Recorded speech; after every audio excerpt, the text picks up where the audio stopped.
Hey. All right. Are we back? Let's try this again. Anyone in the chat, are we good? Can we hear it? Are we better? Any sort of audio at all would be acceptable at this point, probably. Anything.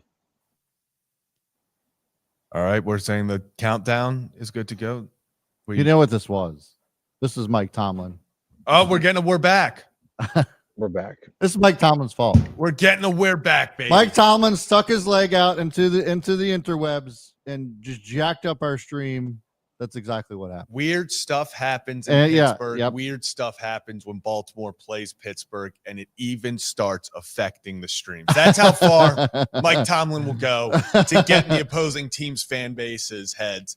He's already winning the mental game, taking out StreamYard. So well done, Mike. Well done. You win first. You win first round. And Rip's got Doge in the background. Yeah, Woo. I'm in a whole different universe. This is what we needed. This is what we needed. Brooks is in Cali too. In this economy, who would have thought? But it is a huge week. Now that we're back, huge week. Guys, huge. I don't think people understand. Well, I think people do understand. Ravens win this game, they take over sole possession of first place. They lose this game, they drop a game and a half back, plus 2-2 in the division. A lot's on the line here. You know what I mean? Yeah. It's big. And people have wondered, Zach. Yeah. Is that Kyle Hamilton jersey? Or do we wash it to try to maybe rid the superstitions of the Ravens Steelers? So we're staying with it. We washed it after the Browns game. We've won 2 straight games there, so it has not been washed, and we're feeling good. Since the last wash, it's been nothing but win. So we're keeping the superstition alive. The jersey has not been washed, so we're hoping to keep the good luck going. And it feels like that's what the Ravens are going to kind of need today is good luck, because it feels like anytime they play Pittsburgh, especially recently in the past 8-10 matchups, it's been anything but good luck. In fact, it's been some of the worst luck when you talk about drops that you could ever see from a team. So Ravens need to win this game, not only on the field, but maybe in the luck factor if they want to come out with a win and first place in the division. Mm-hmm. Well, here's the thing. We've said this number a lot, okay? Yeah. And it's not because I like saying the number, but the Ravens have one win against Pittsburgh. Oh, goodness. Since 2019, when the Ravens swept them that year, that was Lamar's first year starting at quarterback. Yeah. That's how long it's been since Baltimore swept Pittsburgh. They have one win against Pittsburgh, and it was in Pittsburgh. Lamar didn't start that game. Lamar's last victory in Pittsburgh against Pittsburgh, we got to go back to that 2019 season where it was the peanut punch by Marlon in overtime, and Baltimore won 26-13. But since then, guys, hasn't been good for the team. Hasn't been a good feeling. And we can say for all the reasons, but the weirdest things happen in Pittsburgh, and they have had Baltimore's number here. But hopefully that changes, Zach. Hopefully that changes, because it feels like everything should. But I'll tell you what, these matchups here, maybe I pull them up to give you guys context. If you guys are expecting a blowout, Brad, not today. It's all Ravens Steelers games for this game. It's hard to win a blowout in my mind. He said in my mind. Brad continues to say blowout. Oh, what, Jesus Christ! No, by accident. What the fuck, dude? What a stream! What a start to the stream! Too early for me. Absolutely incredible. I'm telling you. Oh my God! Why am I blushing? I'm not the one that said it. Weird stuff happens when the Ravens play the Steelers. It doesn't matter in the streams on the field. It's a Mike Tomlin effect, and like you said, Rip, the Ravens, even Lamar Jackson, the Steelers have had Lamar Jackson's number. Even though over that 7-1 over the last 8, Lamar has not played in every single one of those games. We've seen a lot of Tyler Huntley games. Even when Lamar Jackson has played, yes, you can bring up the drops. He has not had his best game. So if the Ravens are going to win this game, they need Lamar Jackson to continue to play like he should win his 3rd MVP this season. You can't go into Pittsburgh, have a mediocre game, and hope to slip by and win it. Even when Pittsburgh is getting outplayed this year and you feel like the whole game you're saying The other team is dominating. The other team has this in full control. Pittsburgh is finding ways to win. So if you are going to beat this team, the Ravens, I don't want to say they have to play perfect, but they have to play pretty close to it. That means you cannot be turning the ball over. You cannot, biggest thing, and we've talked to Nick more about this, you cannot allow the Steelers to win on special teams. The Steelers have an incredible special teams unit, top in the league. They're on a historic type season with the number of block kicks every single game. It feels like the Steelers are making a massive play in the special teams department.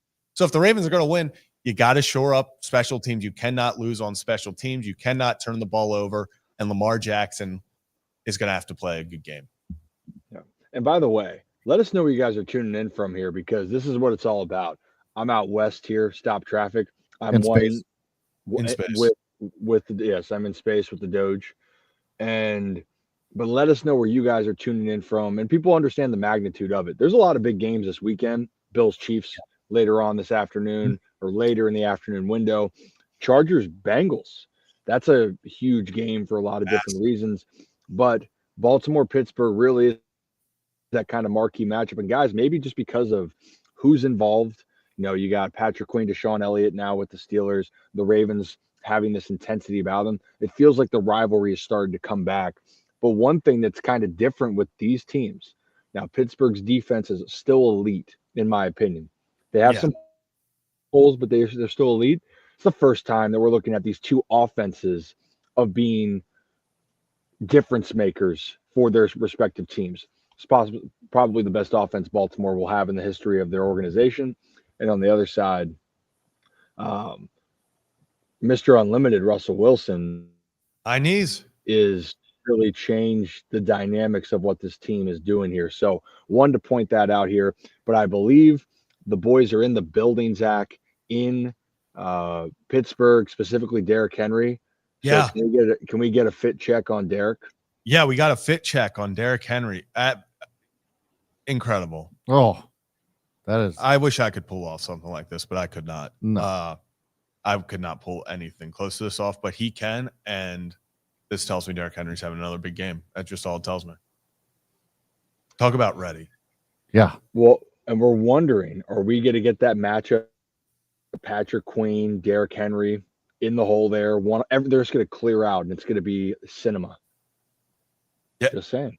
I think the whole, especially if you're a Ravens fan, I feel like that's the matchup that everyone wants to see today, is the first time, like you said, Derrick Henry one-on-one with Patrick Queen. Because, I mean, going through the offseason, Patrick Queen obviously had his comments about Baltimore. We even got into the insane comments about saying that Pittsburgh food was better than Baltimore food, but that's a whole nother conversation. And it felt like everyone's been waiting for that first time Derrick Henry versus Patrick Queen. So I agree, Rip. I think that's kind of the biggest matchup if you want to talk from a fan side, not necessarily to impact the game, but I think the fans are waiting to see who wins that matchup. Yeah, and right now, by the way, I wanted to say this. When we talk about the offensive side here, since 2020, the 2020 season, all right, stop traffic, the winner of the Ravens Steelers has only scored more than 20 points once. Yeah. So, and that was the game where Pittsburgh won 28-24. Every other game, Baltimore-Pittsburgh has been the winner has scored 20 points or less. With last year's game in Baltimore, we know they're resting a lot of starters. 17 points actually won both meetings last year. Feels like that's going to be different this year. It just feels like it has to be. But that is just the point being. Another note, guys, and I know this wasn't in the show notes, but Zach, Brad, Eddie Jackson was ruled out ahead of time, did not travel with the team. Do you guys have more on that situation? He was just a healthy scratch. He didn't not injured. He did not come with the team because of injury. The only thing that we can make right now is assumptions. We don't have anything else. Yeah, nothing.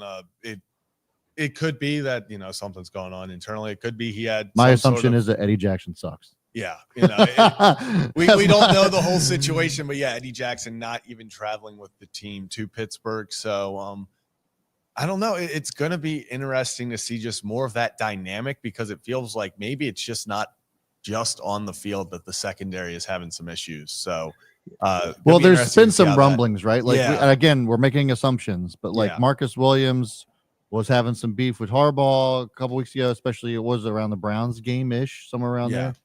And now this Eddie Jackson. So I'm not, like I said, we're just making assumptions. But when you start putting some pieces together, you just start to think, hey, like something's not gelling right with that defense, particularly with the corners and safeties back there. So I don't know what's going on, but something they're not all getting along. Yeah, and it's not the point where, like you said, if something is going on behind the scenes, it's not like the play in the secondary has been up to the level where you put up with stuff that's going on behind the scenes. It's at the point where you're not playing well enough to where something is going on behind the scenes. It just gets blown out. I'm not going to say blown out of proportion because it is important, but these stories become bigger when guys aren't playing well. Yeah. When it feels like there's been a frustration in the secondary room all year, all of a sudden more stories like this come out and it's more concerning. It's what is going on in that locker room. Yeah, and I will say, for this case, you guys know this is the real dad joke here, but I'm not going to make an ass out of you and me, and assume anything. But to your guys' points, first off, I hope everything's okay with Eddie. Personally, we don't know, so I hope everything's good. But the biggest storyline going into this game continues to be what is going to happen on the defensive side of the ball. Specifically, it's not that the Ravens aren't going to stop the run. It's that the passing defense has been the group in question. And actually, Zach, Brad, we had Nick Moore, future Pro Bowl long snapper of the Baltimore Ravens, on to discuss about, hey, Marlon has stepped more into a leadership role. And after that Bengals game against the Ravens, Marlon wasn't satisfied. And you can sense the frustration. But Nick did mention what Marlon's impact has been this year, and maybe they're getting close to turning things around. So let's play that clip from Nick. Marlon, this season, I feel like has taken a step in leadership. He's kind of an official veteran of the pass defense, and he went on record saying that, like, glad we got the win. Just paraphrasing, glad we got the win, but it doesn't feel great when you give up 300 yards passing. And so, kind of wanted to just get your perspective of the locker room, that maybe you've seen or what have you, of just like what's the mental preparedness been like this week as far as practice is concerned, and like is there any sort of like changes or what have you that needed to be addressed? Like what's going on back there? Is it communication based? I don't know what you can speak to as far as that's concerned, but like is there been like a change as far as all that in the pass defense? I'm not super involved. All I can speak on is what I watch happen. I'm not in their meetings. I know that those guys take a lot of pride in their work, and they all think that they're a really dominant unit.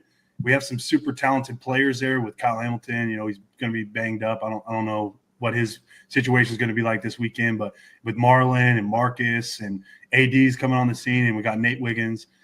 We have some talent back there. I think we've had some communication issues over the course of the season, even in the last week. And kind of allude to what you were speaking about earlier, Marlon's definitely stepped up in that leadership role. He's become more vocal, but he's doing it in a positive way. And he's getting these guys motivated, really trying to bring them up, bring them along, get them working. Because, he's still one of the best coverage corner guys in the league. And we saw last week with the punch out, he's been kind of famous for the punch outs over his career. And game-changing play. Yeah. And they always say big-time players make big-time plays in big-time games. So, for him to make that play in that moment was huge for the team. Obviously turned the tide for us, and we were able to get out with a win. So I think Marlon's going to continue to do what Marlon does. Kind of, they're going to shore up the communication, I'm sure. Chris Hewitt's our pass coordinator, defensive pass coordinator guy. And he's going to get those guys locked up. So there it is. I was going to say, I think this is one of those situations where you needed Marlon to step up in these type of roles because he is now the veteran presence in that locker room. Yes, you can look at guys like an Eddie Jackson who have more experience, over their career. But when you talk about Baltimore's leaders, it needs to be Marlon Humphrey in that secondary room because he is the guy who we've seen play at elite corner level, at top 3 corner level throughout his career. And now he's having this season where he is playing better on the field. But what comes with that is the responsibility of, hey, you are the veteran in that locker room, in that secondary room. So when things aren't going well, like they are right now, I like that you saw after the Bengals game that Marlon was like, yes, a win's a win, but Yeah. I'm not happy with it, because I'd be more concerned if they were like, well, we gave up 260 yards to Jamar Chase again, but whatever, we won. I'd be concerned about that. I'm happy to see that it feels like the standard is still there of, hey, we're not happy with how this went down. Mm-hmm. I mean, look, here's the reality.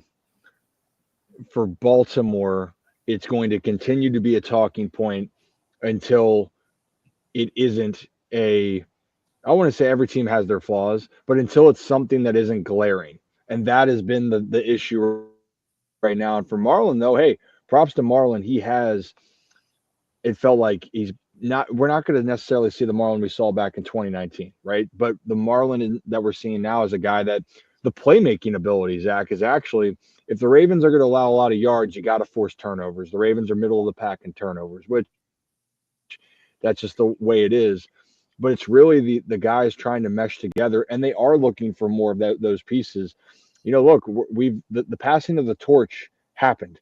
Like Roquan Smith's now the guy. You have Marlon there. Justin Madubuike or Nnamdi Madubuike is going to be counted upon moving forward. And then Kyle Hamilton, we're hearing about his leadership.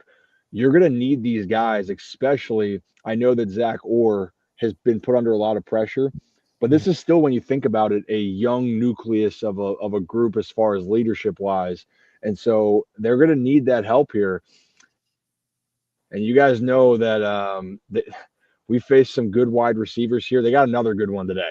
Yeah. I don't know if you guys have seen, since George Pickens has had Russell Wilson take over, the numbers are pretty drastically good in his favor. And whether the plays happen or not, George is going to do something spectacular or something stunning, whether he's involved in the play or not. He's going to do what?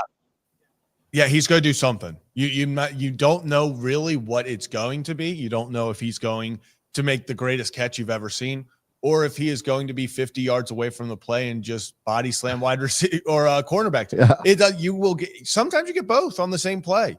It truly is. He is one of, if you want to talk about entertainment factor, it's George Pickens, because if the ball's going to him, he's either making an insane catch or someone could get punched. Even if he just gets the ball, sometimes he'll just grab a guy's face mask mid-game, mid-play, just because. So yeah, George Pickens, since Russell Wilson starting, has over the past 3 games, Pickens has recorded 276 yards and 2 touchdowns, averaging 92 yards a game. Against the Commanders, he had 5 receptions for 91 yards and a 16-yard touchdown there too. So obviously huge. This is also a testament to Tomlin too. Like, I mean, look, as Ravens fans, we got to give Tomlin all the respect and all the credit that he deserves, because his entire locker room, almost his entire organization was just like very much against starting Wilson over Fields, especially since they were winning. They were 4-2, if I recall. 3-2. 3-2, 4-2. Anyway, they were winning games with Justin Fields and looking pretty damn good. And then Russell Wilson gets healthy. Mike Tomlin decides he's going to actually make him the starter, like he originally planned on doing at the start of the season. A lot of people were not in favor of it. And I tell you what, it looks like the Steelers have gone up another level with Russell Wilson. Yeah, that for sure, especially the passing game. We talked about, no matter what Russell Wilson, how old he gets, if the legs aren't there, the one thing Russell Wilson will always be able to do is throw very, pretty deep. Oh, yeah. And you get guys like Mike Williams, like George Pickens, where he can just toss it up there. And George Pickens, if it's a 50-50 ball like we've been talking about, George Pickens is probably the guy in the NFL right now that you want in a 50-50 football. So it is going to be a tough match for this Ravens secondary. And he's kind of the guy that I think they have to key in on, is you cannot allow George Pickens to beat you over the top, because we even saw last year, how did the Steelers beat the Ravens that first time? It was coming down to the wire. It was it 3rd or 4th down? George Pickens down the sideline beats Marlon Humphrey. It was the one thing they couldn't allow to have happen. You can't get beat deep on one play. Yeah. No, and also to finish with that, the word for me with Pittsburgh is explosive offensively now. They can make explosive plays. That's something that was not in their repertoire before, where all of a sudden in the blink of an eye, you mentioned was 3rd and 9 on the touchdown, Russell Wilson to Mike Williams, explosive play. Yeah. The game, even where it started with the Jets, where they had explosive plays, Pittsburgh hasn't had that. And that is the one element for Baltimore where they have given up explosive plays. And I hate to bring that up, but we saw it with Jamar Chase, where I'm sitting there at the game, and as soon as after the Ravens made it a 1-point game, I'm like, well, or they took the lead. They took the lead. That's what it was. Yep. And you're like, Jamar looks like he's just going to run right down the seam, and he's wide open. And then there he was. Yep. It was 70 yards. Yeah. Since Russell Wilson started, the entire offense has been lifted. So the Steelers averaged 30.3 points a game, ranking 5th in the NFL since Russell Wilson started. Offense has generated 382 yards a game in total offense, which is 6th in the league, averaging 152 yards of rushing a game, which nobody talks about Najee Harris, but he's also making some pretty good moves in that backfield. And then the team's average 4.7 red zone trips per game, ranking 3rd in the NFL overall in the span. Now, that being said, the Ravens are 1st in a lot of these categories. So the offense it might be a lot more offense in this game than people might realize. A lot of people are talking about the Pittsburgh defense, which it is good in its own right, but it's actually not as good as many people might think. So looking at their red zone defense, they allowed touchdowns on 43% of the red zone trips, which is pretty darn good. But when you're going up against a team that almost gets into the red zone every single time they're there, which is the Ravens, they actually get into they hit pay dirt 76% of the time, almost 77% of the time, which is actually absolutely insane. And so I think there's potential for this. If you're looking to take the over on total points today, it might actually work out in your favor because the offenses on both sides of the ball are better than advertised, I think. Yeah, and I think actually it comes down to if the Ravens want to win, it's the statistic that you just talked about. It's they have to turn opportunities into 7 points. They cannot do it. Feels like the story of Ravens Steelers over the past we got everything going. Story of the Ravens Steelers over the past 8 games is the Ravens opportunity, and they can't capitalize. If the Ravens get in the red zone, they have to put 7 points on the board more often than not if they want to stay in this game because, the Steelers defense, we've talked about the Steelers offense is more improved. The defense, obviously, no Alex Highsmith, which is big, but it's still a unit where if you give them time where they hang around, this Steelers team we've seen a million times. Just finds a way to win. You cannot allow them. If you have the opportunity to put the game away, you cannot mess it up. You cannot have an opportunity to go up 2 scores late in the 4th, but only get a field goal. Now it's a 6-point game instead of a 10-point game. Yeah, stuff like that. Belichick said it best on McAfee a couple weeks ago, talking about how the only team that can really beat the Ravens is the Ravens. And it always seems like Mike Tomlin and the Steelers know how to capitalize on the Ravens beating themselves. Anytime there's mistakes that are made, we saw it last year, right? Where there was like 7 to 10 drop passes when really the Steelers weren't a great team last year. And they still somehow ended up being 500. I'll say this, if the Ravens can figure out how to be efficient, not turn the ball over, not make stupid plays, they should win this game. Yeah. And it's going to be stopping TJ Watt. That's the biggest thing is TJ Watt is the most dominant pass rusher. If not 1, top 2. And he's the guy that they're going to have to run the option towards. They're going to have to make him be the guy to decide. And when you are passing, there should be no play, not a single play where TJ Watt sees one-on-one. Yeah. He should never be able to because this Steelers defense is one of the top 3 defenses in the league. And scoring. So it's and the biggest reason is because of the pass rush. That pass rush gets after you. And I think it makes up for a few holes in the secondary that they have, but if you can keep Pittsburgh from getting after the quarterback, getting after Lamar, that's going to be the key to success for the Ravens. Well, that's just it. Stacking the box is not going to win it for the Steelers because, yeah, you can stop Derrick Henry if you want, but then there's so many other options out there as far as Mark Andrews and Isaiah Likely, which I actually have Isaiah Likely in our best bets of the day. So stay tuned for that. But to your point, I think that there's so many ways the Ravens can beat you on offense that there's got to be a way that they can find holes in this defense. You talked about the secondary. I think that's how the Ravens do end up winning this game if they do. So here's my thing, and you guys heard me say it before. Turnovers, mistakes, and no team when in this rivalry has capitalized more. It feels like to me, just from being in Baltimore, right? Doesn't it feel like you can go back to the games where Baltimore has lost some heartbreak? It has been a costly turnover or a play that was made by Pittsburgh. The turnover battle right now, Pittsburgh is tied for 7th in the league with 16 takeaways. In the context, Baltimore has 6 less. So Pittsburgh has the ability to make that game-changing play. Baltimore does too, but in this rivalry, it wasn't it last year, correct me if I'm wrong, too. Lamar had that. It was a really, besides the drops, there was an interception in the end zone. Am I mistaken on that? I thought there was a pick in the end zone. I believe so. But the point where I was going with this is Pittsburgh is a team that the longer that they are in a game, the more and more confidence that they build that they can win. And for Baltimore's case, in these games that they've lost, Pittsburgh has stayed in the fight. And then we can say, hey, Tyler Huntley's played an X amount of games. Lamar's been hurt. Well, that game in Baltimore that Huntley did start and the Ravens had the lead, Kenny Pickett came down and won the game. Last year, all those drop touchdown passes, despite all of that, Kenny Pickett still went down the field and won the game on a deep throw for a touchdown to George Pickens. So it's all about that. And like, hey, like Troy Polamalu, we can go back to those games. Strip sack, even the AFC champion. Oh, I was too. I was yelling before the play. Even it was going, Joe, Troy's going to come at you like a spider monkey, and he is going to absolutely destroy you, and he did.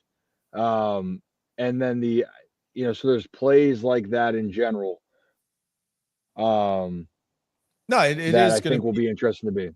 Yeah, you have to. The Ravens cannot turn the ball over. Yep. If the Ravens turn the ball over, I'll say this: if the Ravens lose the turnover battle, they lose this game. I see almost no way the Ravens can turn it over and make mistakes and win this football game because of, like you said, Rip, the Steelers' goal is to stay in games. Their goal is to stay in games until the last possible second where they can then overtake you, whether it's with 3 seconds, 3 minutes, whatever it is. Their goal is to stay in the fight and then win by any means necessary. So if you're the Ravens, you cannot give them those opportunities. You cannot be driving down the field with a lead in the 4th and get a strip sack and throw a costly interception because the Steelers are going to be waiting for you to do that. It's the biggest thing for the Ravens right now is they cannot turn the ball over. They don't turn the ball over today. That's their best opportunity to win. Yeah. Speaking of Kenny Pickett's, we actually did have our very own Ravens long snapper, Nick Moore, on the show on Thursday. And lo and behold, George Pickens actually is a fellow Georgia Bulldog. We know that Nick Moore was also, by the way, thank God Georgia won yesterday because we just didn't need an angry Nick Moore on Monday. Maybe we do. Maybe we do. Maybe we need an angry Nick Moore for Sunday. Yeah, we need one today. we need a tackle from Nick Moore. Anyways, he talked about George Pickens and his time at Georgia and how he's not surprised to see George Pickens lighten it up here in the NFL. Pickens is, in my opinion, not biased. He went to Georgia, but I think George is one of the best wide receivers in the game. He has a lot of theatrics, but when it comes down to it, man, that guy makes catches. That catch he made last week, where he turned basically 180 degrees and oh my god, and snagged it out of the air. I mean, that is beyond impressive. So, what about turning 180 degrees and eating somebody's face while not even being in? Oh, that was great. I did. Jumps him, and all of a sudden, instead of kept running, he just turns. He goes, Yeah. Is that just it a Georgia thing where you just It like, must be. having- George has definitely had the extracurriculars going since his freshman year at Georgia. I remember he got kicked out of a game. I wasn't on the team then, but I think it was in 2019. He got kicked out of a game against Georgia Tech for throwing a punch after a touchdown. So, it's George is George, but when he's on the field, he's one of the most dynamic players in the NFL. There George it is is. George. Yeah. Honestly, how else He's would an you absolute describe- dog. How else would you describe George Pickens? Yeah. George is George. And that was the thing.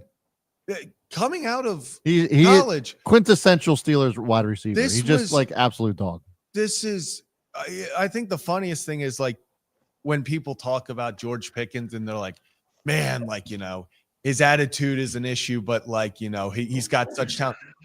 At no point has George Pickens ever, it's what you see is what you get from the moment that we found out who he was at Georgia. The reason he fell in the draft was never a talent issue. It was, hey, he might, like Nick said, score a touchdown, then punch the defender. And then you're like, well, okay, George, like he will make the greatest play you've ever seen. And then he'll just like punch the defender. And you're like, okay, you go talent level, top 5 he's proving right now. Yeah. He's probably a top 5 wide receiver in the game. It's always just been, he might just get into a scuffle halfway through the game. And, you just got to deal with, take the blows as they come. But talent level, never an issue with this guy. Quarterback obviously makes a difference. And as we talked about Russell Wilson coming in, George Pickens is the number 1 wide receiver since Russell Wilson has started.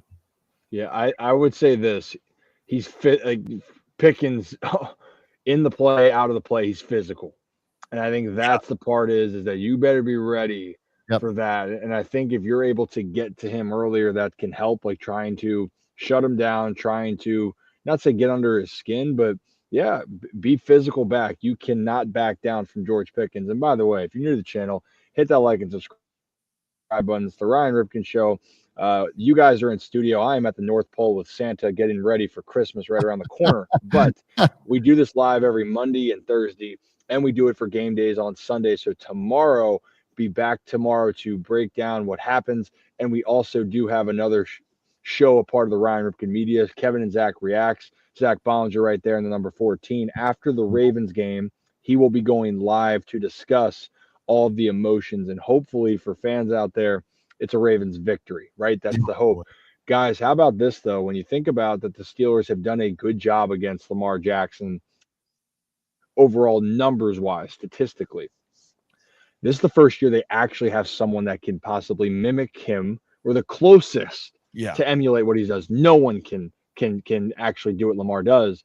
But this morning, they talked about it on ESPN about Justin Fields giving his best version of Lamar Jackson. So let's play that for you guys. Do we? Oh, there it is. Reporter Brooke Pryor. Brooke, Pittsburgh has given plenty of fits to Lamar Jackson over the years. How is this version of this defense planning on doing the same today? Gary, I've got 2 words for you. Justin Fields. Now, in previous years, the Steelers have used both a quarterback and a wide receiver to run their scout team offense to simulate Lamar Jackson, but you kind of lose the element of surprise when you put a wide receiver back there. You know he's probably going to run the ball. So Justin Fields can do both, and he's been back there. He told me this week it is his favorite part of the day. He said his goal is to make that defense mad, to make them start over. One guy who is not mad is Minkah Fitzpatrick, who had several interceptions of Justin Fields this week, had another time where he chased him down after a play. He said Fields couldn't do too much trash talking after that. But Deshaun Elliott, another safety who played with Lamar Jackson, said, look, Justin is fast, but Lamar is different. We appreciate everything Justin Fields has done, but Sunday, today, is going to be different. Man, that's such a good nugget that you're presenting. And he's right, though. Yeah. And going back to what Mr. Tomlin says, be careful of who you compare Lamar Jackson to. Now, those comments were Jaden Daniels to Lamar Jackson, but the same is said with Justin Fields, is you can't fully prepare for Justin or for Lamar. But of all the teams that have done the best against Lamar, it has been Pittsburgh being able to slow him down. But guys, this feels like he's going to be on a let's just say Lamar seems very motivated and understanding of what it means for this Ravens team. And Lamar's not about himself, but he definitely understands people have said that about the team and about his play against Pittsburgh. And quite frankly, guys, look at this game. You guys saw that graphic on ESPN. If Baltimore were to win this game, they believe the Ravens have a 63% chance to win the AFC North. And we discussed this on Thursday. You lose this game, and you drop to 2-2 in the division. It's going to be very challenging with Baltimore then to come back and win this division in my case. Not that it's impossible, but you don't want to have it be that you're down the stretch and you're playing catch up when you have to play Pittsburgh again, go to Houston, and even Philly in a couple of weeks. Like Philly, I'm telling you what, Philly is hot. Philly is hot right now. Philly is hot. No, So I was going to say, I point. completely agree. This is you never want to call a game. This isn't a must win. Yeah, it's not must win, but at the same time, you sit there and you're like, if you want to feel like you're in control, does winning or losing this game change the complete direction of the season? Absolutely not. But would you like the upper hand on Pittsburgh to maybe be able to post a game at the bank, in January instead of having to go on the road the whole time? Obviously. So nope. I think this is one of those. I'm fine with it. You're okay. I'm okay with it. I'm okay. The Ravens do better on the road in the playoffs in their entire history of the franchise. I don't want another AFC home game, AFC Championship home game. Go to somebody else's home and ruin their day. I think. Well, I want both. I want both. I know, but I'm just saying, we're talking about being stitious. Yeah, I would just grind it out and play Ravens football away from M&T Bank. That's why I think the Ravens, the perfect situation for them is they get the 3 seed, they win the division, get the 3 seed. So you host the first one, so you just get you get the wild card round, win that, and then going forward you can you play your old Ravens underdog storyline. So long as they don't go to Buffalo, I'm fine with that. That one would be an interesting game, that's for sure. There's a lot on the line here in this case. This is the other part. Look, I think at the end of the day, you just know you got to get in. Statistically, again, they're like, hey, you have a better record, you're a higher seed, you have a better chance. Now, Baltimore is built to be able to go and play anybody, but I'll tell you this. The other part to your point, I wouldn't want to go to Buffalo. Kansas City, despite them looking like a team that can be beat, has not been beaten, and especially in the postseason, they just find ways. We saw it last year. For Baltimore specifically, I think the other thing is the psyche of this situation. It's really just, it's just throwing aside of what you guys have heard me say this all the time. Weird shit happens in Pittsburgh. Yep. And if that's the case, you need to try to change that narrative. And the narrative has been this game, something's going to happen where you're going to sit and go, how the hell are we in this situation again? And for the Ravens, even though, the season's nothing changes from their outlook on it after this game, as far as can they still contend to win a Super Bowl? Yes. Can Lamar still play at an MVP level? Yes. None of that's going to change. But the one thing that will remain is, can Baltimore put aside these conversations? Because until they do that, we're going to keep hearing it with Pittsburgh.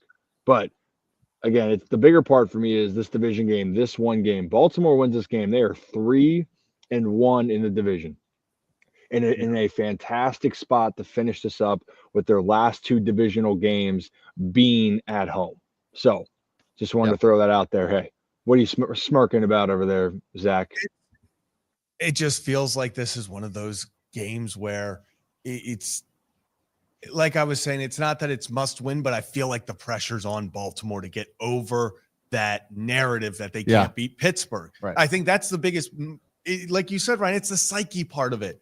It's the fact that you go into a game like this and the whole world is talking about, hey, it doesn't matter that the Lamar Jackson's been a 2-time MVP. He hasn't been able to beat Pittsburgh consistently. Even when Pittsburgh's tossing out Mitchell Trubisky, tossing out a Kenny Pickett, it didn't matter. They were going out and finding ways to beat Baltimore, whether it was Tyler Huntley, Anthony Brown, Lamar Jackson. Pittsburgh has always found ways, and it's getting to the point where, mentally it does, I think, affect this team a little bit. Whether they admit it or not, right now when they're going into Pittsburgh, I think the Ravens have the better team without a doubt. I think the Ravens have the better team this year than the Pittsburgh Steelers. Do I feel confident in this game? No, because of what we've seen recently from this team in this matchup. Thought again to go with that. The mental side. You guys have heard me even talk about this playing baseball. Marlon mentioned after the Bengals game as well. His comments were, we feel like we put together a good game plan. And then when the game happens, we have this feeling of, how is this happening? Like there's a lost confidence, but then also there's a mind game now because you kept allowing big plays. It's the same thing with this Pittsburgh game, is when things don't go your way, you have that thought in the back of your head of, is this really going to happen? Here we go again. Because in baseball, I told you guys this all the time. If you're able to beat a team, you feel like even if you're not the better team, you feel like you can have a mental advantage over it. And we'll use the example for the postseason. So we know we got some baseball fans in this chat. When the Yankees moved on to play in the ALCS, the Yankees were a ridiculous record against the AL Central. They had owned the Guardians and other teams there. And yes, the Guardians fought back, but what happened? The Yankees, when things went bad, they were the team that found ways to win games. For Baltimore right now, the two teams where things get really kind of nutty or frustrating is trying to figure out Kansas City consistently and beating Pittsburgh. And those two things have a mental advantage here, and that's even been talked about. So this is just one more thing to put to rest. And this is, look, guys, people don't want to hear it, but Pittsburgh is going to be in this. Pittsburgh's going to be in this, and this isn't a different team in the previous years where you're like, I don't think Pittsburgh can make a run. Oh, they can. This is the best that they have been offensively in a while. So with that, I would even venture to say the best offense we've seen Pittsburgh in 8 years. 9 years. Like this is since that like 2015, 2016 Antonio Brown, Le'Veon Bell, before like the wheels really fell off. Yeah. Like that was, and even that was with obviously you still have an older Russell Wilson right now, but that was with an older Ben Roethlisberger. So it wasn't incredible. Yeah, I know. I'm sick of kissing the Steelers' ass at this point because you got Steelers fans in here now that are just trying to double down. That's fine. Let them double down. No. So last time the Steelers did see Derrick Henry, they have had his number. Okay, that was with the Titans, the Ryan Tannehill led Titans. Historically, the Steelers have held Derrick Henry to 25, 75, and 75. 75 yards is kind of an average day for an average running back, right? That was not with Lamar Jackson behind there. Again, I'll say this: stack the box. I dare you. See what happens. I don't think that Mike Tomlin's going to do that. I think that Derrick Henry's going to have his day. And we look at the defense. Actually, the rush defense is going to be the weakness here for the Steelers. That's actually the weakest part. So it'll be interesting. I think Derrick Henry does end up having a day. I think actually Isaiah Likely will end up having a day. I saw that somebody had asked what the spread was, and it is going to the Ravens by 3 still. Yeah. And so that is a good time to bring up our sponsor of the show, which is Hollywood Casino in Charlestown Races in West Virginia. West Virginia. There you go. There you go, Rocco. There you go. That's Rocco. Hey, yeah, thanks, bro. Thanks for not being here. Anyway, so yes, Ravens are favored by 3 points. But that line has not changed, but we do have our best bets of the game. I'll go ahead and bring them up here on the screen. As you can see, Ryan has Andrews going off for 33.5 yards. Well, that's his number. I think he clears it. Mark is back. It was a joke. Relax. He's back. So Mark is back. 33.5. That's right. Zach has Zay Flowers going over 59.5. And then I was on such a hot streak. From weeks 2 to 7, no, 2 to 8, all my lines hit on my parlays. It's been rough since then. Yeah. Been rough since then. So I'm deciding that I'm gonna change that this week. Isaiah Likely hasn't had a touchdown since week 5. I think that also changes this week, and Isaiah Likely for an anytime touchdown. There's your parlay for the Ryan Ripken show. I love it. I love it. Yeah. I also think this is just one of those games where I took Flowers because it just feels like, honestly, if I'm being honest, it feels like one of those games where we look up at halftime and we're like, oh, wow, Zay Flowers has 100 yards on 14 receptions. And then maybe he doesn't see a reception in the second half because that seems to be happening, which is, not here or there. But it does feel like one of those games where part of the game plan is going to be, hey, they're going to be focused on stopping Derrick Henry, not letting him get going. Let's get Zay Flowers loose in the secondary. Let's get that man in open space and let him make some magic happen. Yeah, and the other thing I want to point out, I saw some comments. Likely was dealing with a hamstring injury. He missed last week. He's back now, and it's, I still think that Mark is the tight end that you're going to depend on. I still think Mark is an elite tight end, but Isaiah Likely with the ball in his hands, the playmaking ability, the dude is a really good player. But it sometimes is forgotten because of the talent Baltimore has on offense. So I like it. And by the way, when people are like, well, for best bets, Brad also will just go, hey, Zay Flowers over 100, and it happens. So. Like Mark Andrews over 50 yards when the line set at 30. So Brad will put his stones on the line, and his run was real. Yeah, Believe me. It was epic run. Santa couldn't believe it. It was unbelievable.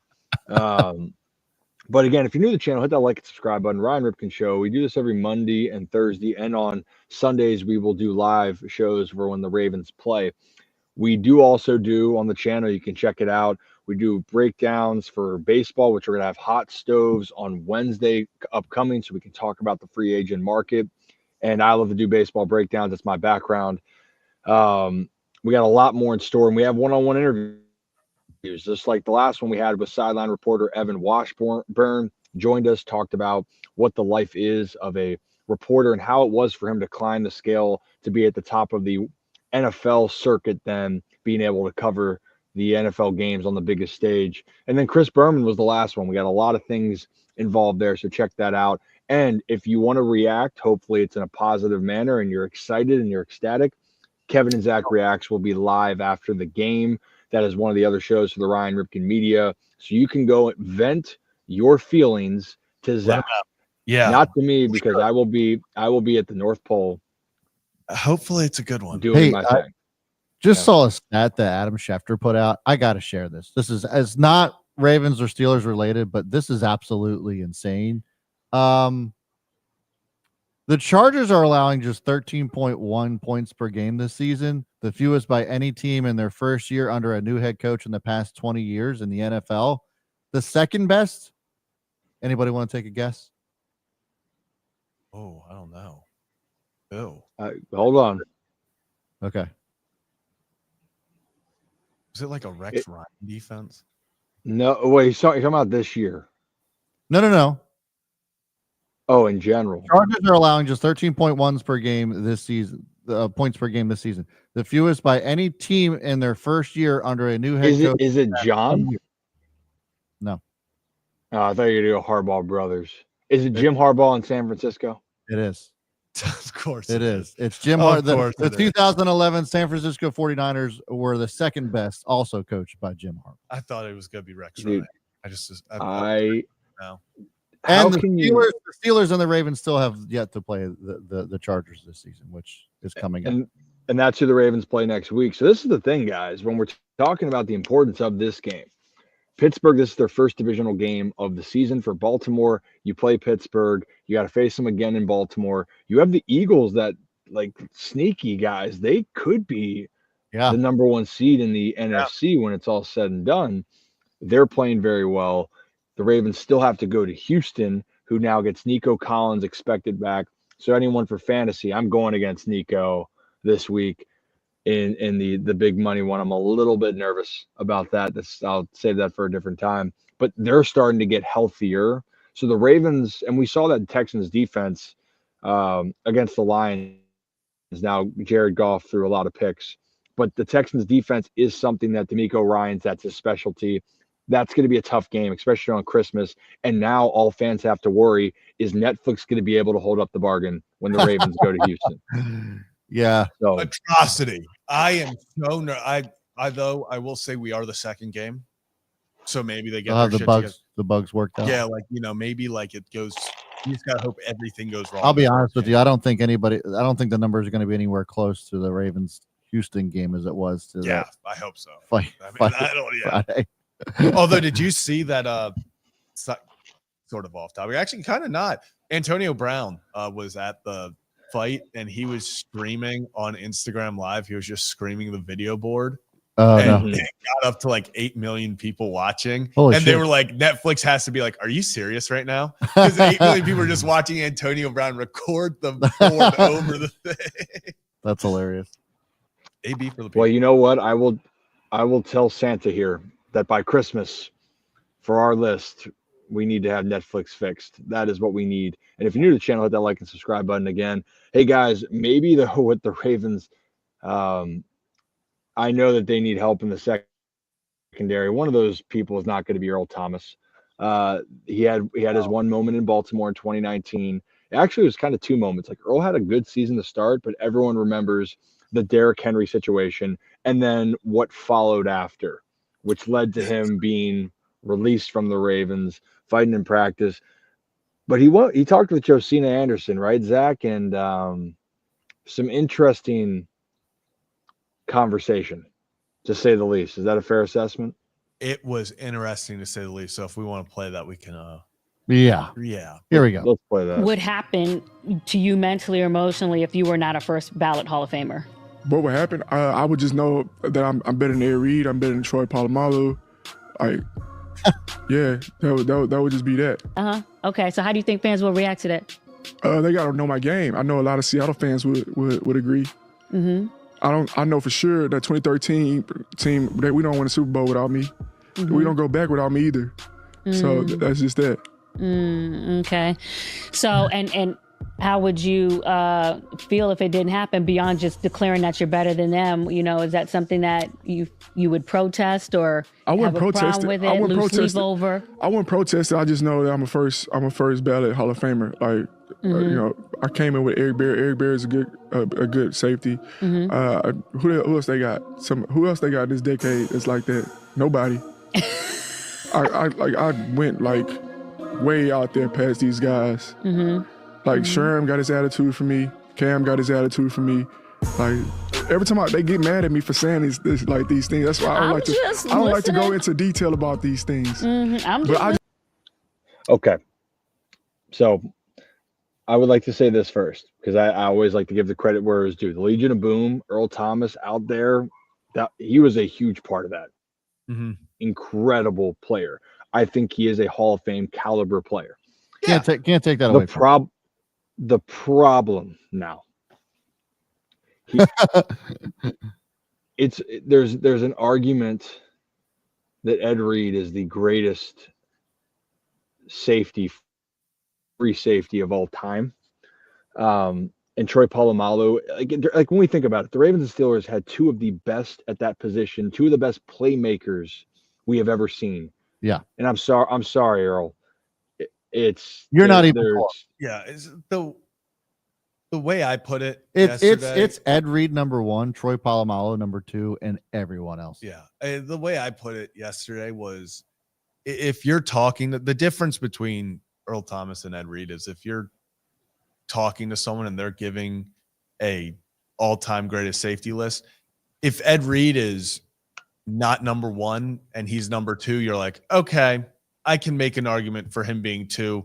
He's got to be 1. If he's not 1 or 2, people are like, this list is stupid. If you leave Earl Thomas off a top 10 list, people are like, okay. You know, some will argue he's top 10. So it's apples and oranges. This is people talking about being inside the top 10 of all time versus. Yeah. And you can't argue Ed Reed's the top 2 safety of all time. So yeah, Earl Thomas, incredible. You know, during his time, it is funny. His time in Baltimore was not as bad. As it gets overshadowed because of the Derrick Henry play, because of how things ended that next off season. Earl Thomas was a very important piece to that 2019 team, especially that defense. So you have to give credit there, but it's until he played the Titans. The Titans. Yeah. And Derrick Henry stiff arms. Oh my God, just an embarrassing moment. One of the all-time embarrassing moments for So, safety. and here, this for sure. And also, like, bringing this up here with Brian Dawkins and Ronnie Lodden, I saw Joe S. You said that too. Like those are other guys. Be like, yeah, great players. I would have again put ahead of Earl Thomas, right? Yeah. So it's not that Earl Thomas wasn't a good player. There are just so many great ones that have played the game and played the position that have just transformed, that have made this, you know, that they've made their names for themselves. And the thing is, when you talk about like your legacy, Earl Thomas was a legion, like was a piece of the legion.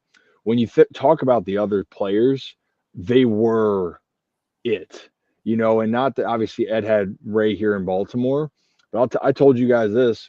I loved what Ray did for the Ravens in Baltimore. My favorite player to watch was Ed Reed, because you never knew what was going to happen. You never knew it was going to happen, but you knew if he got his hands on the ball, he was going to run in it the back of your mind. That you're like, we're going to score. We're going to score here, no matter what. People don't understand being a Ravens fan with Ed Reed. Like, everyone's like, oh, that must be so dope. Like when he just goes out there and intercepts it, super dope, until he starts running it back and you're like, Ed, don't do it. Ed, do not do it. Then you see like three guys surround him and he starts looking behind him and you're like, Ed, don't do it. Please, Ed, do not do it. And then that ball, you'd see him just wind up and toss it, and you're like, please just be to another Raven. Please just be to another Raven. Belichick's thing, or not Belichick's, Billick's thing was great when he picks it against the Jets. Go down, Ed. Go down. No, Ed. No, Ed. And then there was a stupid block in the back. Oh. Yeah. Go, Ed. Go, Ed. Go, Ed. And last thing, we'll move on from that. I did want to point out, I mean, this is a good point of just saying it. I will be biased with that of saying Ed Reed, but this is a good point. Ed Reed was the greatest ball hawk.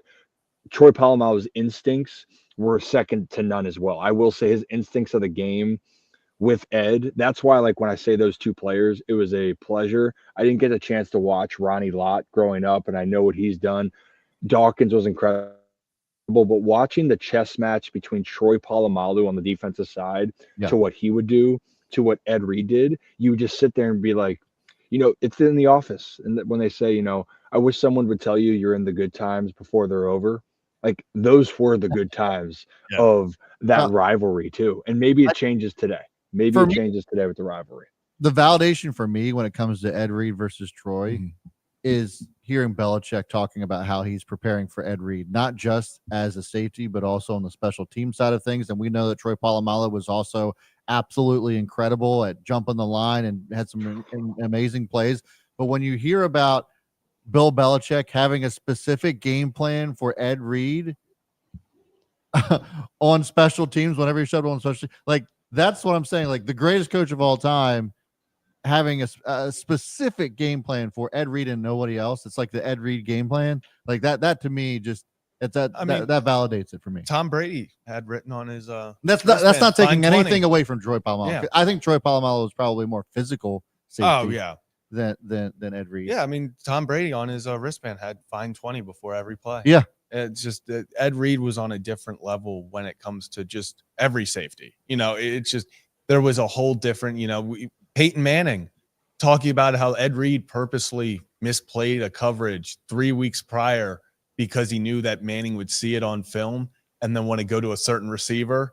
And then Manning did it. And Manning even says, he goes, I saw Ed go to where I thought he was going to go because they, you know, quote unquote, misplayed it. Yeah. And he said, I turned and started throwing. He said, and as soon as I let go, I just saw 20 sprinting across the field to go grab it. You just don't hear as many former players talking about Polamalu like they talk about Ed Reed like that.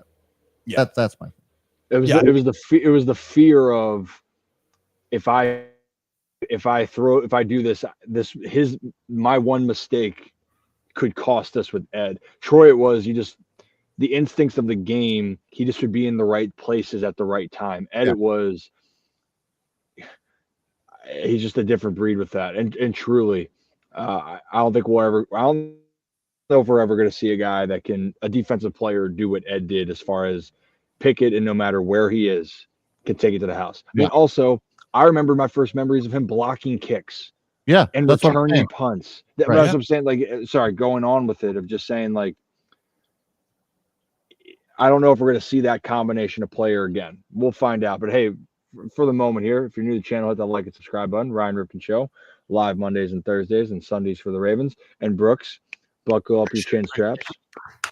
Appreciate you. Thanks, Brooks. And I am live from the North Pole here, as always here. And guys, I think we got to hear from our audience here, our community, Brad. I think at some point, right? We need to have our. Well, we would if we weren't having some internet issues, but we're starting to run out of time. It's a good point. Well, do we want to try to have anything? It's up to you guys. What time is it there? 11:18. It's 11. Just add 3.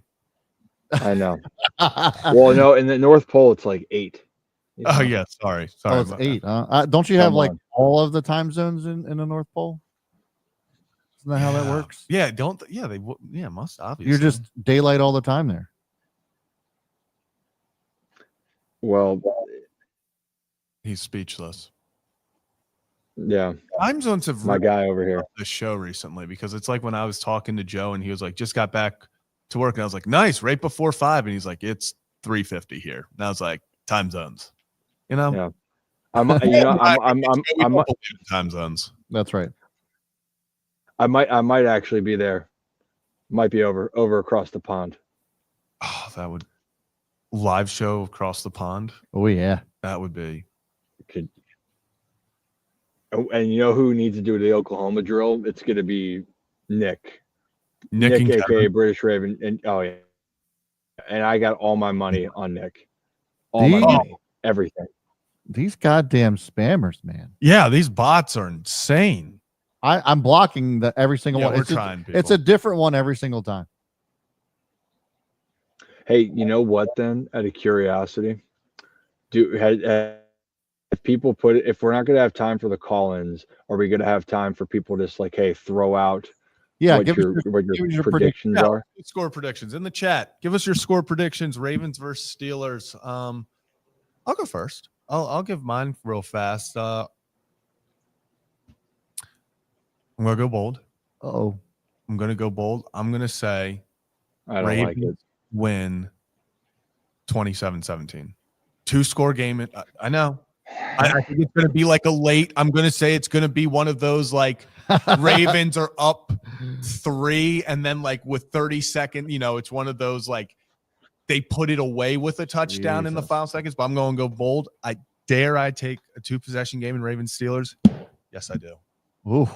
Woo. Okay. Yeah, quite a few rolling in here. So Baltimore Bread says 31-17 Ravens. This looks like see, this is what I'm saying. That's Ravens Steelers. I think it's actually so I like the 3-point score. I do think Ravens take it by 3, but I think it's late in the game. I think Ravens win 37-34. Ooh.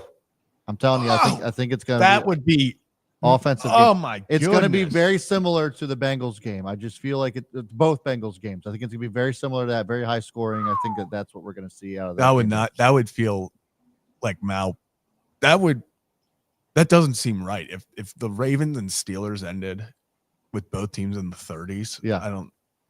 They might both have to, but like both teams' legends, like from the glory days of the rivalry, like might have to have a team meeting afterwards. And be like, what just happened? Like we need to get this shit together. Yeah. If I didn't say the B word, we did learn. I didn't. Yeah, no, I also said this was going to be. I know. I know. But last second. Yeah. All right. I just, someone's got to say it. Someone's got to do it. You can say everyone know we've said it. You can say that I'm smoking that shit. I don't care. I'm just saying. You know what? If we look at the Bengals game, it's very similar. I think it's gonna be very. You know similar. what? I'm betting the over on points for the entire game. But you know what? This isn't. By no means is this a trap game, but just by everyone making these big predictions, this is how I feel. I'm always cautious. But is it a trap if it's in Pittsburgh and it's for the I did no. Okay. Did you Zach, did you not just hear me say it's not that the game is a trap? It's just that everyone's like, we're going to blow them out. We're going to blow them out. That's where I'm going. It's a trap. Don't say it. Don't do it. Because, let me go through this list here since we're having fun here. And Admiral Akbar should be the new mascot of the Ryan Ripken show at this point in time. Let me go to this. Do you guys want to guess the most lopsided game for the Ravens and the Steelers since 2015? That was in favor of the Ravens? No, I think it was. I'm going to say 13 points. In 2015, the Ravens won that game. So you're saying, what are you saying, Zach? Is it 13 points? Brad, you had a bet? Oh, no, I don't know. I have no idea. The Ravens, there's one game that the Ravens have won.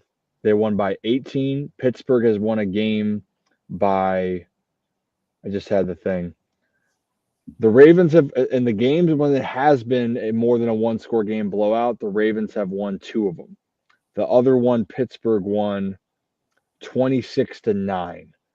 Every other game, though, guys, every other game has come down to one score, get frustrated. It's a trap. It's not a trap. Who day always, but please slap Schittsburg, says Molly. Appreciate you, Molly. Yeah, Molly's a Steelers fan today. Or a Ravens fan. He's a Ravens. It's not good. Oh, it's that Molly. Oh, it's that Molly. Yeah, I thought that was understood already. Yeah. Appreciate you, Molly. Thanks, Molly. Thanks for the money, too. Thanks. That can go to. I do not approve of the who day. No, we don't approve of that. That's bullshit. But we will hopefully beat Schittsburg for you. Yeah, for us. Not for you. Not for you. No, hell, fuck that. No, for us. This right for here. Selfish reasons. Yeah. I hope, though. If it benefits you, great. But no priorities. Yeah. Gosh, Bengals still scare Like me. good for you, but Bengals still scare me though. They still suck, actually. That I can't. I just know they're 7 seed. I've already talked I was talking about this the other day. I'm already so scared about the storyline of the Joe Burrow coming back, the season's over and just willing them to the playoffs, and then they go on a run to win it in back in Louisiana. It scares me. I'm not gonna lie. It scares me a lot.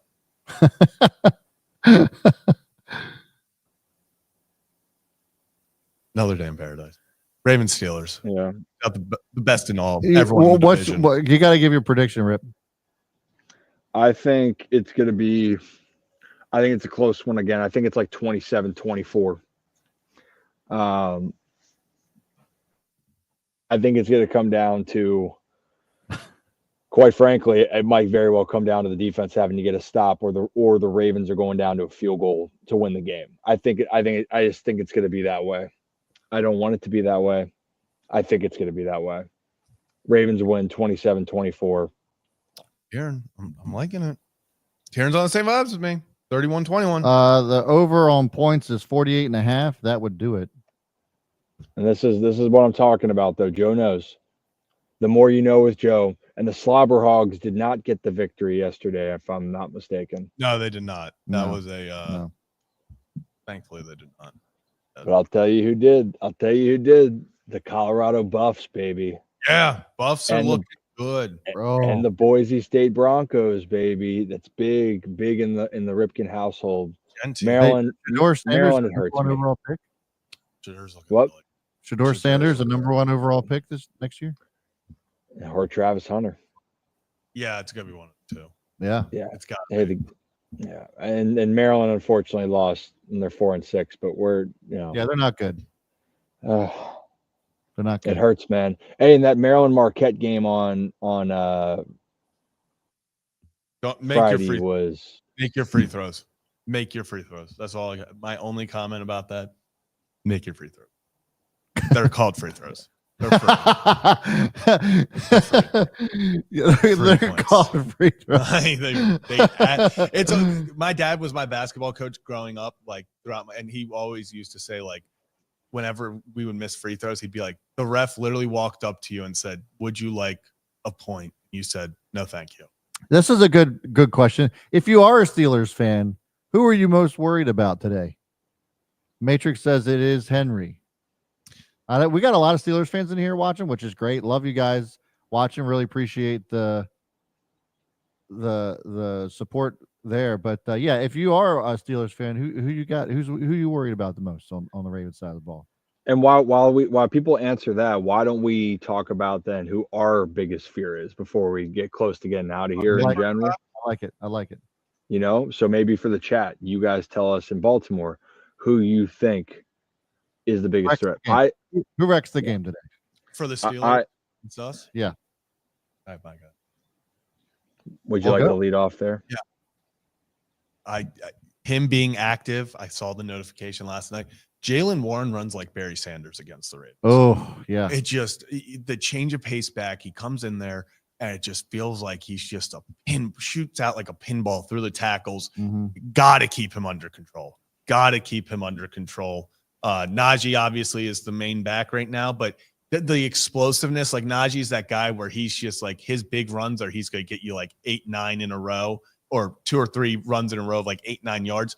Warren's the guy who like you miss him once and suddenly he's 15, 20 yards down the field. So got to keep the big plays from happening on the ground. Yeah. For me, I think Lamar Jackson's got 2 interceptions the entire season, which is absolutely insane. Not that we're in week 11. Yeah. He gets his 3rd one today against Minkah Fitzpatrick. Oh, I would hate it.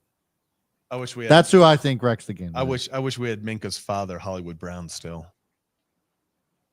Who you got, Rick? I honestly, and I'm just making sure I'm not missing anything.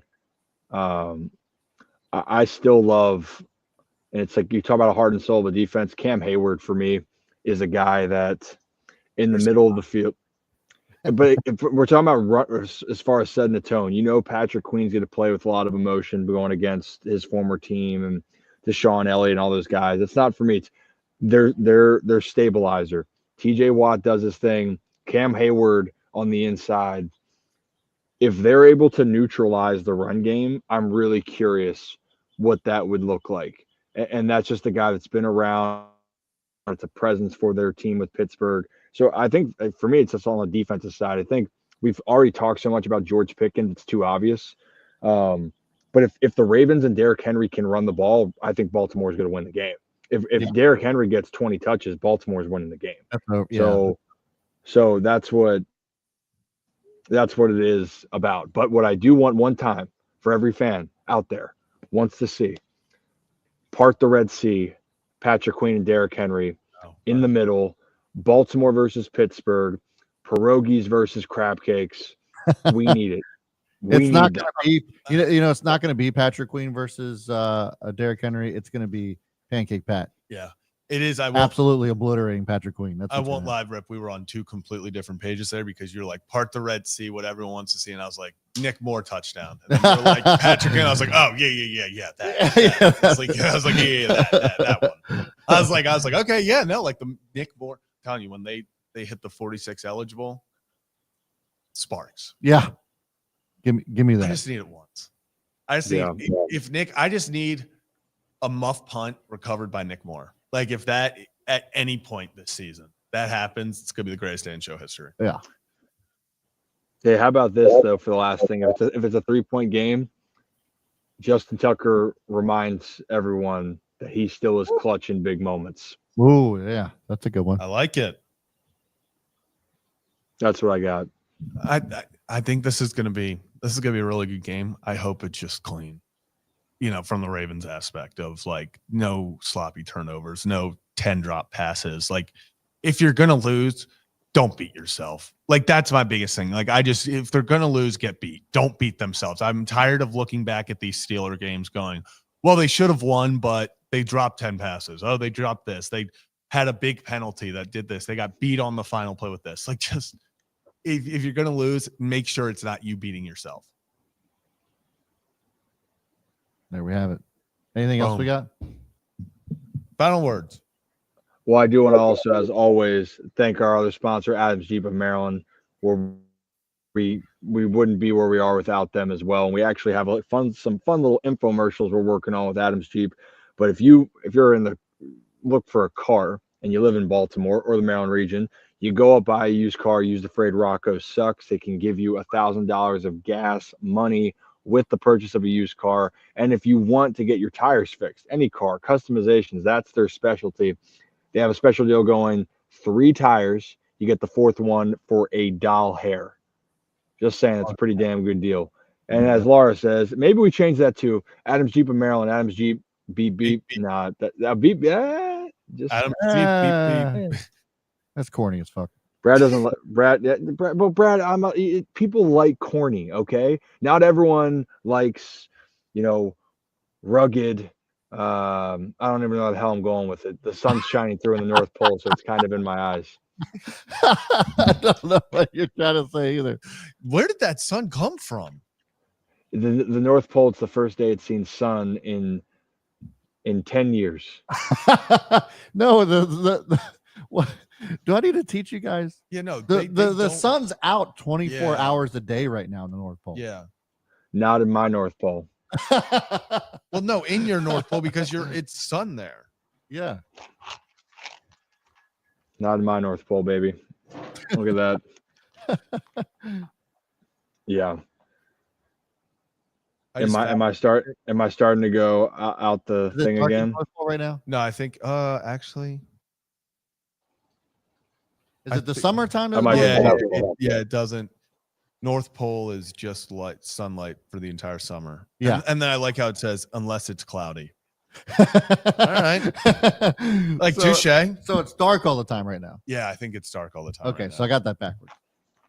So does that mean like the Antarctica is light all the time right now? Is that how that works? It's like opposite? Yeah. Would that be? Yeah, I would feel like it would have to.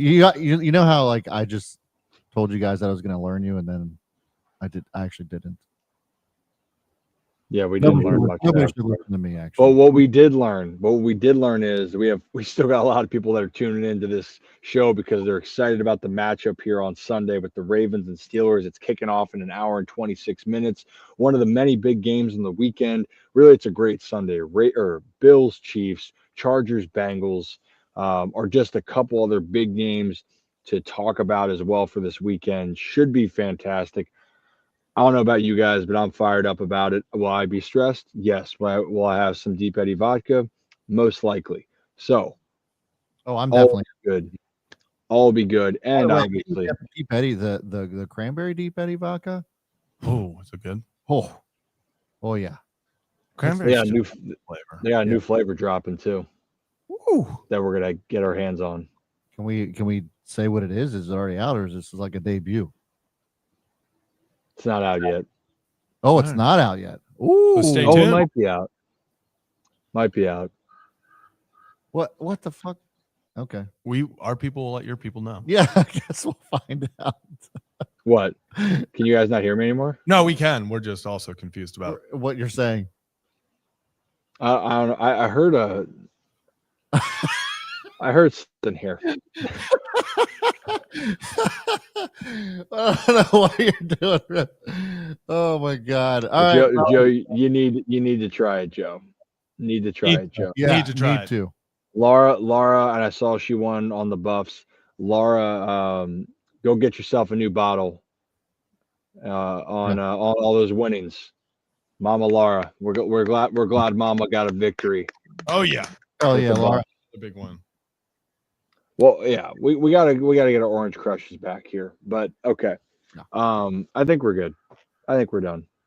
Hey, thanks for tuning in, all Ravens and Steelers fans alike, and anyone else. We really appreciate you tuning in. We're gonna go ahead and introduce it. We'll be back Monday. That'll do it for another edition. This edition of the Ryan Ripken Show. We will be back tomorrow, Monday at 3 p.m. Eastern Time. Until then, Ravens Steelers. After the game, we'll hit that. We'll talk about it on Kevin and Zach React. But have a day, have a night. Anything else, Rip? Raise the roof, baby. That's it, baby. Go Vens, baby.